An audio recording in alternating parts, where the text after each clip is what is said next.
Okay, muli nating purihin ang Panginoon, awitan natin siya ng buong lakas, buong puso. Dahil dyan sa ating pag-aawitan sa Panginoon, nabibigyan natin siya ng papuri. So, awitan natin yung kasama natin ng Diyos.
Sa likod ng pagsubok, sa likod ng mga suliranin, Panginoon, kasama ka namin.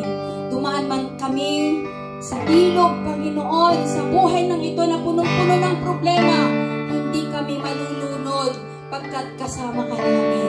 Maraming salamat, Panginoon. At sa ating patuloy na pagpupuri sa ating Panginoon, isipin natin ang katapatan ng Diyos sa ating buhay, tunay at dakila. Glory to your name, Jesus God. Yes, Lord, napakabuti mo at tunay ang tapat ka sa aming buhay, Panginoon. Yes, Jesus God. Glory to your name, Jesus God. Oh, Jesus God.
Yes, Lord, awitan natin siya. Aawitan kita at pupurihin,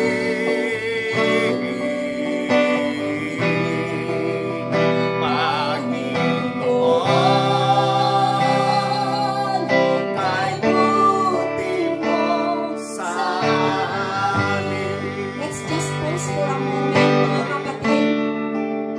Kahit ilang saglit lang sa iyong kinatatayuan, ilang beses mo sinabi sa Panginoon, Lord, maraming salamat sa lahat ng mga bagay na dumarating sa aming buhay, negative man o positive.